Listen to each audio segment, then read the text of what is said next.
Hi guys, welcome to Twin Perspective. I'm Joe, and tonight I'm going to be talking about Moon Knight from Marvel Studios, which aired on Disney Plus, the limited series, 6 episodes. I will I will be doing a review and a recap, spoiler free at the beginning.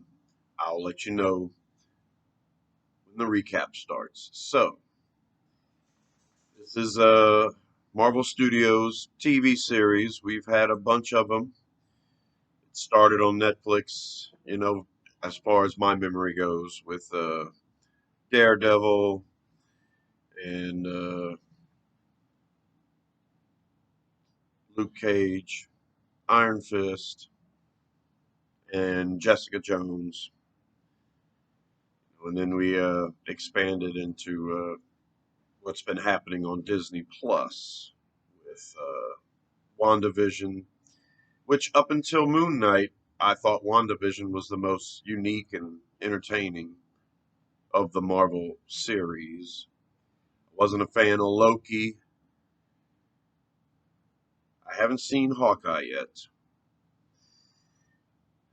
And Moon Knight. So Moon Knight, in my opinion, is the best one so far. Uh, in a large part because of the performance of Oscar Isaac. Now this will be spoiler free. It stars Oscar Isaac as our lead, and I will say it that way instead of talking about character names. Because if you go into Moon Knight pretty blindly, then a lot of it is a surprise. And, the less you know about it, I think the better. Now, from my perspective, I did see a few Moon Knight comics when I was younger. I was drawn to them because they seemed different somehow. They seemed maybe a little more violent, or there was something strange about the hero. Now, as an adult, I didn't recall a lot of that, or what the specifics were to the character. So I was going in kind of blind, but I had a sense. Now, if you watch Moon Knight and you read the breakdown of the very first episode, it'll give away, one of the spoilers right out of the gate. I'm not giving that up here. I'll just say that over the course of the 6 episodes, Oscar Isaac puts in a great performance. And as the show goes on, you realize why it took a great actor to pull this off. And Oscar Isaac is, in my opinion, a unique talent. In the last 10 years, he's probably been my favorite actor in Hollywood. The show also stars May Calamui. Sorry if I'm mispronouncing that. She plays Layla, and she does a great job as well. I hadn't seen her in anything else besides this. Pretty good performance. It also features Ethan Hawke. He plays Arthur Harrow, and Ethan Hawke's performance. A lot of people that I've seen reviews of this, they tend to like it a lot. His performance. I think his performance is fine. I think it's adequate, and that's what I'll say about that. Um, The series is primarily directed by Mohammed Diab and also Benson and Moorhead, Justin Benson, Aaron Moorhead. Those three directors handled the 6 episodes, and overall, I think the direction was great. The writing was great. I love the way they presented the story. Uh, it could have been done in multiple ways, but I think that due to the subject matter, some of the things might have been obvious as far as direction goes. As far as direction goes, some of the things may have had to be done no matter who directed it, but these guys did an excellent job with the material. I think a lot of it felt, unique. So that's my spoiler-free review. I'm going to say 8 out of 10. Excellent TV series. Um, this isn't so much a spoiler as just a heads up. I don't believe many of the other Marvel projects connect to this. So I think Moon Knight is a series that you can watch, not having seen a lot of the other stuff. It stands on its own. If you look, there are some connections, but I don't think any of it is paramount to what's to come from the Marvel Cinematic Universe. So there you go. Big thumbs up for me. And now we're getting into more of a recap where I can be a little more specific about my criticisms. I believe Moon Knight in the comic book, we are led to believe the alter ego is Mark Spector. Mark Spector has made a deal with Khonshu, an Egyptian god of the moon, and this Egyptian god uses Mark Spector to eliminate bad guys, people who have sinned, who need to be dealt with. I believe the other god that's featured prominently in the series is Amit. That is the god that is using Ethan Hawke as an avatar.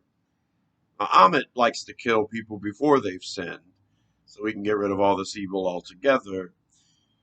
And that's the whole question through the series, whether someone should be allowed to redeem themselves or to make different choices. So there's a struggle there. The most impressive thing to me, though, is the character Moon Knight. When the series starts, we're not following Mark Spector. We're following Stephen Grant. Oscar Isaac is playing Stephen Grant. He's got a British accent. He's living in London.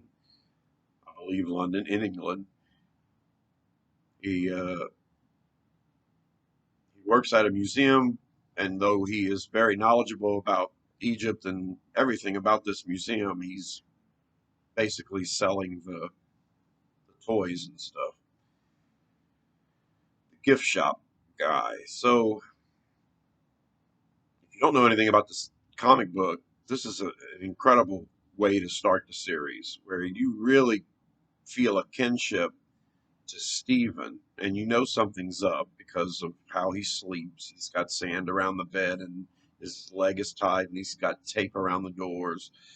It was pretty obvious to me right away that he was trying to figure out whether he was sleepwalking at night.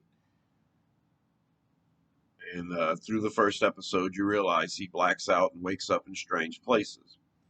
The direction in the first episode, to me, is just great. I loved the scene in the ice cream van. I loved it. I've seen people complain about the bad CGI, but when you're a kid born in the '70s like me, this CGI it looks great to me, regardless. I was happy with the crappy effects we got in the '80s because it was something different. So to see the way this car chase scene was filmed and how it was pulled off, I thought it was impressive. Probably my favorite car chase scene I've ever seen. That's my opinion. I loved it.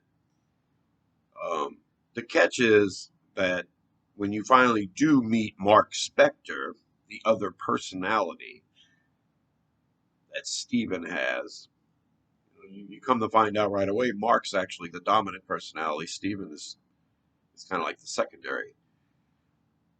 It's very interesting to take it in that route because I sympathize with Steven through the entire thing.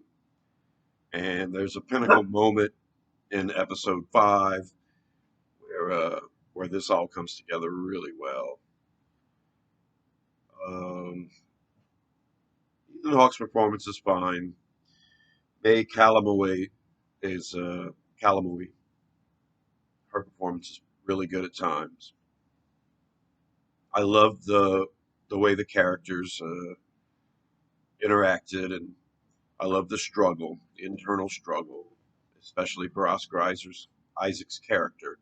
So you get these two completely different personalities, and then when a scene is filmed where mirrors are around or reflective surfaces, you get one of the whichever characters inside talking to whichever character's dominant at the time.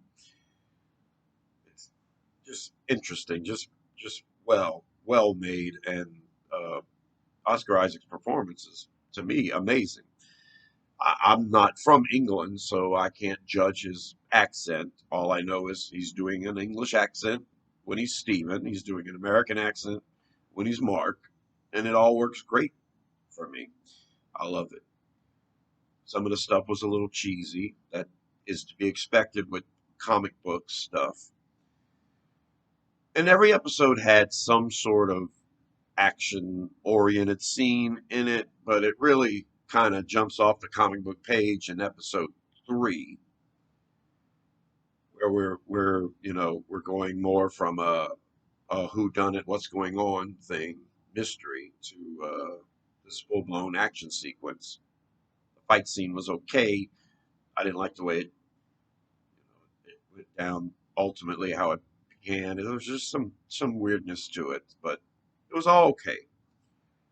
But I realized that the drama of and the internal struggle of the character was more impressive and more entertaining for me than Moon Knight running around fighting somebody. These fight scenes got better and better, I thought. There's one scene when he's fighting a dog, and you get the perspective of Layla, who doesn't see the dog. And so those fight sequences are great because something's beating him up and you don't see it.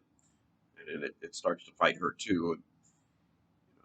And he's switching back and forth from personalities while he's fighting this thing. So